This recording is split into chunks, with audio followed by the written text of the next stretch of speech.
सभी छात्र छात्राओं को वेद तिवारी का नमस्कार। विद्यार्थियों, इसी तरह की मोटिवेशनल और UP PCS, other state PCS, RO ARO, UP police आदि परीक्षाओं के लिए हैंड राइटिंग नोट्स की वीडियो प्राप्त करने के लिए मेरे चैनल को सब्सक्राइब करना ना भूलें। इस चैनल के माध्यम से आप सभी विषयों के नोट्स की वीडियो प्राप्त कर सकते हैं बिल्कुल फ्री में, और पीडीएफ प्राप्त करने के लिए मेरे टेलीग्राम चैनल को ज्वाइन कर लीजिए।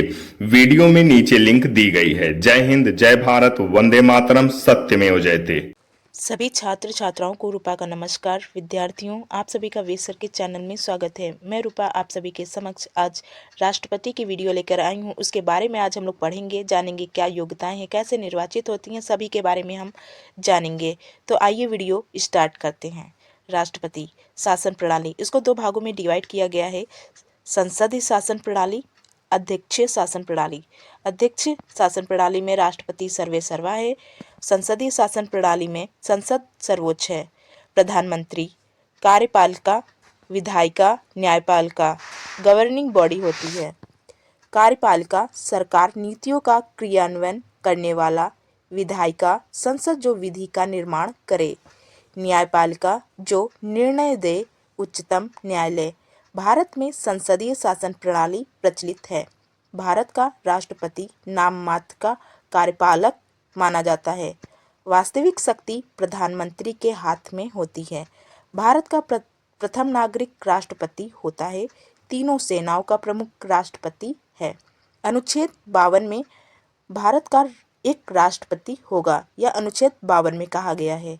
अनुच्छेद 53 संघ की कार्यपालिका शक्ति राष्ट्रपति में निहित होगी, जिसका प्रयोग वह स्वयं संविधान के अनुसार करेगा या अपने अधीनस्थ मंत्रिपरिषद के सहयोग से करेगा, जिसका मुखिया प्रधानमंत्री होगा। अनुच्छेद 54 भारत का राष्ट्रपति अप्रत्यक्ष निर्वाचन का परिणाम होगा। निर्वाचक मंडल, लोकसभा के निर्वाचित सदस्य, राज्यसभा के निर्वाचित सदस्य, विधानसभा के निर्वाचित सदस्य, मनोनीत सदस्य व विधान परिषद सदस्य राष्ट्रपति के निर्वाचन में भाग नहीं लेते। 69वें एवं 70वें संविधान संशोधन द्वारा दिल्ली एवं पांडुचेरी को भी राज्य शब्द में शामिल किया गया है। अनुच्छेद 55 भारत का राष्ट्रपति अनुपातिक प्रतिनिधित्व प्रणाली एकल संक्रमणित मत पद्धति द्वारा चुना जाता है। विधायिका के मत का मूल्य एमएलए, राज्य की कुल जनसंख्या बटे विधान सदस्य के मत का मूल्य गुणे 1/1000 बराबर 1000। संसद सदस्य के मत का मूल्य विधानसभा के सदस्यों के मतों का कुल मूल्य बटे संसद सदस्यों की संख्या गुणे 1000। अनुच्छेद 56 राष्ट्रपति का कार्यकाल। राष्ट्रपति का कार्यकाल सामान्यतः 5 वर्ष का होता है, लेकिन इससे पूर्व भी वह अपना त्यागपत्र उपराष्ट्रपति को सौंप सकता है। उपराष्ट्रपति इसकी सूचना लोकसभा अध्यक्ष को देगा। अनुच्छेद 56 के चौथा राष्ट्रपति को महाभियोग की प्रक्रिया से हटाया जा सकता है, जिसका उल्लेख अनुच्छेद 61 में है। अनुच्छेद 57 भारत का राष्ट्रपति एक से अधिक बार पद पर निर्वाचित हो सकता है। अनुच्छेद 58 राष्ट्रपति पद के लिए योग्यताएं, वह भारत का नागरिक हो, वह 35 वर्ष की उम्र पूर्ण कर चुका हो, लोकसभा सदस्य बनने की योग्यता रखता हो, किसी लाभ के पद पर ना हो। अनुच्छेद 59 राष्ट्रपति पद के लिए वेतन एवं भत्ते। राष्ट्रपति, उपराष्ट्रपति, राज्यपाल, उच्चतम न्यायालय न्यायाधीश का मुख्य न्यायाधीश, उच्चतम न्यायालय के अन्य न्यायाधीश, मुख्य न्यायाधीश, उच्च न्यायालय के अन्य न्यायाधीश, ये सभी के वेतन है। ये आप लोगों को करंट के हिसाब से पढ़ना होगा, इसलिए मैं इससे नहीं बता रही हूँ। तो आगे बढ़ते हैं। वेतन एवं भत्ते का निर्धारण संसद विधि बनाकर करेगी। अनुच्छेद 60 राष्ट्रपति के लिए शपथ का प्रावधान। भारत का राष्ट्रपति उच्चतम न्यायालय के मुख्य न्यायाधीश के समक्ष शपथ ग्रहण करता है। मुख्य न्यायाधीश के अनुपस्थित होने पर कोई भी वरिष्ठ न्यायाधीश उसे शपथ दिलाएगा। अनुच्छेद 61 संविधान के उल्लंघन करने पर भी महाभियोग चलाया जा सकता है। महाभियोग की प्रक्रिया संसद के किसी भी सदन से शुरू की जा सकती है। प्रस्तावना संकल्प के रूप में होना चाहिए। प्रस्तावना 14 दिन पूर्व सूचना के लिए लाया जा सकता है। प्रस्तावना 2/3 बहुमत से पारित किया जाएगा। महाभियोग प्रक्रिया में राष्ट्रपति स्वयं उपस्थित होकर अपना बचाव कर सकता है। अनुच्छेद 62, यदि किसी कारणवश राष्ट्रपति का पद रिक्त हो जाए तो 6 माह के अंदर उसका पद भरा जाना चाहिए। राष्ट्रपति का पद रिक्त हो जाने पर उपराष्ट्रपति राष्ट्रपति के रूप में कार्य करेगा। यदि उपराष्ट्रपति का पद भी रिक्त हो तो भारत का मुख्य न्यायाधीश राष्ट्रपति के रूप में कार्य करेगा।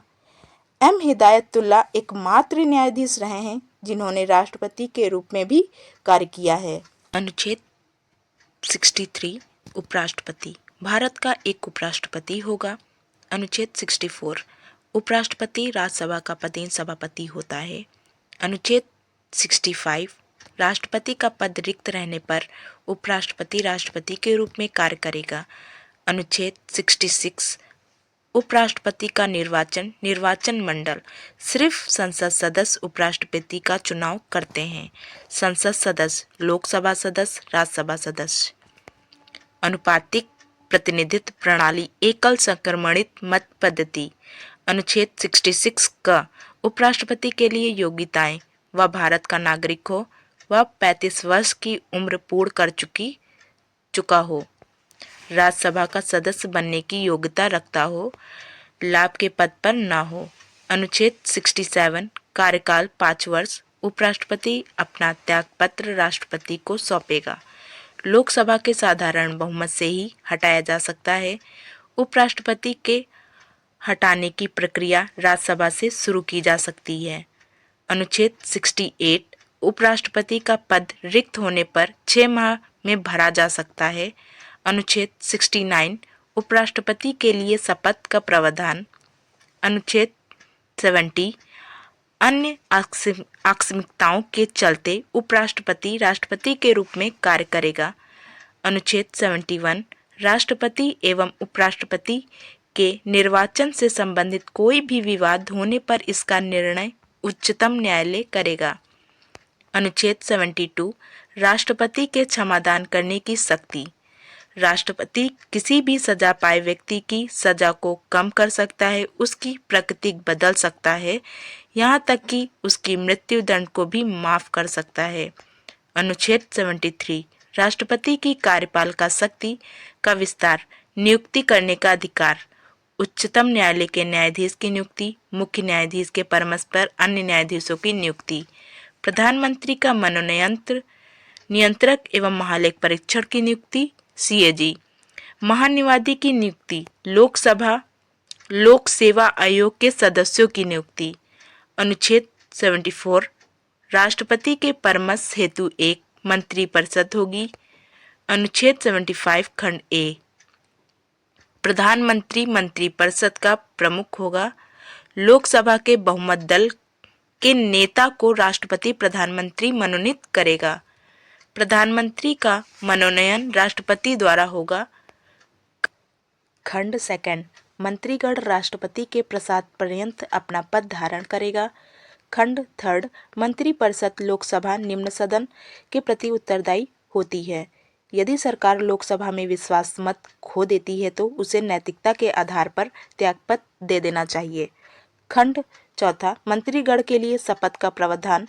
खंड पांचवा, किसी भी व्यक्ति को 6 माह के लिए बनाया जा सकता है। खंड छठा, मंत्रियों के लिए वेतन एवं भत्तों का प्रावधान। अनुच्छेद 76, भारत का एक महान्यायवादी होगा। भारत सरकार का विधि परामर्शदाता का प्रथम विधि अधिकारी महान्यायवादी। महान्यायवादी देश के किसी भी न्यायालय में सुनवाई कर सकता है। महान्यायवादी संसद का सदस्य न होते हुए भी संसदीय कार्यवाही में भाग ले सकता है, परंतु मतदान नहीं कर सकता। अनुच्छेद 77, भारत के समस्त कार्य राष्ट्रपति के नाम से किए जा सकते हैं। अनुच्छेद 78, संघ की कार्यपालिका शक्ति का प्रयोग करने में राष्ट्रपति प्रधानमंत्री से परामर्श ले सकता है। राष्ट्रपति की आपातकालीन शक्तियां 3 में हैं। अनुच्छेद 352, 356, 360, अनुच्छेद 352 राष्ट्रीय आपात युद्ध बाह्य आक्रमण एवं सशस्त्र सैनिक विद्रोह होने पर राष्ट्रपति आपातकाल की घोषणा मंत्रिमंडल के परामर्श से कर सकेगा। अब तक 3 बार राष्ट्रपति आपात की घोषणा की गई है, 2 बार पाकिस्तान युद्ध के समय, 1 बार चीन के युद्ध के समय।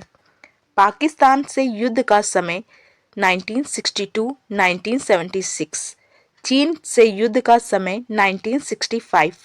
आपातकाल स्थिति में समस्त अधिकार एवं शक्ति राष्ट्रपति एवं संसद में निहित हो जाती हैं। राज्य सरकारें भंग कर दी जाती हैं। राज्य सूची के विषय पर भी कानून बनाने का अधिकार संसद को प्राप्त हो जाता है। समस्त मूल अधिकार स्वतः निलंबित हो जाते हैं। अनुच्छेद 20-21 किसी भी दशा में निलंबित नहीं होता। अनुच्छेद 356 राष्ट्रपति शासन राज्यों में संवैधानिक तंत्र विफल होने पर राज्यपाल राष्ट्रपति शासन की अनुशंसा करता है। राज्यपाल की अनुशंसा पर ही राष्ट्रपति शासन लागू किया जाता है। अनुच्छेद 360 वित्तीय आपात का उपबंध भारत में अब तक एक भी बार वित्तीय आपातकाल की घोषणा नहीं की गई है। वित्तीय आपात से तात्पर्य यह है कि जब सरकार पूर्णतः आर्थिक रूप से कमजोर हो जाए, अध्यादेश जारी करने की शक्ति। अनुच्छेद 123 यह राष्ट्रपति विशेषाधिकार है। इसे राष्ट्रपति का विधिक अधिकार कहा जाता है। जब संसद सत्र में नहीं हो और ऐसी दशाएं उत्पन्न हो जाएं कि तुरंत विधि बनाना आवश्यक हो जाए तो राष्ट्रपति अध्यादेश जारी कर सकता है। यह अध्यादेश उतना ही प्रभावी होगा जितना कि संसद द्वारा बनाई गई विधि। जैसे ही संसद सत्र में आएगी, अध्यादेश संसद में पेश किया जाएगा। 6 सप्ताह में निष्प्रभावी हो सकता है। राष्ट्रपति अध्यादेश को वापस भी ले सकता है। संविधान में राज्यपाल के बारे में पढ़ेंगे, किस अनुच्छेद में है, क्या इसकी विशेषता है, कैसे इसकी नियुक्ति होती है, इन सभी के बारे में आज हम चर्चा करेंगे। तो आइए वीडियो ध्यान से देखते व सुनते हैं।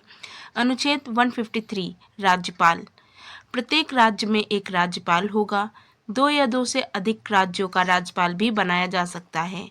अनुच्छेद 154 राज्य की कार्यपालिका शक्ति राज्यपाल में निहित होगी, जिसका प्रयोग वह स्वयं संविधान के अनुसार करेगा अथवा मंत्रिपरिषद के परामर्श से करेगा, जिसका मुखिया मुख्यमंत्री होगा। महत्वपूर्ण अधिकारियों का मासिक वेतन है। ये आप लोगों को करंट के हिसाब से पढ़ना होगा, तो आप लोग इसको देख लीजिएगा। अनुच्छेद 155 राज्यपाल केंद्र सरकार व राज्य के मध्य एक एजेंट के रूप में कार्य करेगा। अनुच्छेद 156 राज्यपाल की नियुक्ति का प्रावधान। राज्यपाल केंद्र सरकार द्वारा नामित कोई भी व्यक्ति हो सकता है। राज्यपाल की नियुक्ति राष्ट्रपति करेगा। राज्यपाल का कार्यकाल 5 वर्ष का होता है। राज्यपाल को 5 वर्ष से पूर्व भी हटाया जा सकता है अथवा वह अपना त्यागपत्र राष्ट्रपति को देता है। अनुच्छेद 157 राज्यपाल पद के लिए योग्यताएं क्या होती हैं, इसकी योग्यताएं जानेंगे। वह भारत का नागरिक हो, वह 35 वर्ष की उम्र पूरी कर चुका हो, किसी प्रकार से लाभ के पद पर ना हो, वह राज्य विधानसभा का सदस्य चुने जाने योग्य हो। अनुच्छेद 158 राज्यपाल सदन के किसी भी सदन का सदस्य नहीं हो सकता है, ना तो संसद का सदस्य होगा, ना ही विधानमंडल का। राज्यपाल राष्ट्रपति के प्रति उत्तरदायी होता है। राज्यपाल का वेतन एवं भत्ता राज्य की संचित निधि से दिए जाएंगे। राज्यपाल के कार्य मुख्यमंत्री की नियुक्ति करना। मुख्यमंत्री के परामर्श से अन्य मंत्रियों की नियुक्ति राज्यपाल करेगा। राज्यों में संवैधानिक तंत्र विफल हो जाने पर राष्ट्रपति शासन की मांग राज्यपाल द्वारा की जाती है। अध्यादेश जारी करने की शक्ति अनुच्छेद 213 में है। विद्यार्थियों, ऐसी ही वीडियो पाने के लिए हमारे चैनल को सब्सक्राइब करना ना भूलें। जय हिंद, जय भारत, वंदे मातरम, सत्यमेव जयते।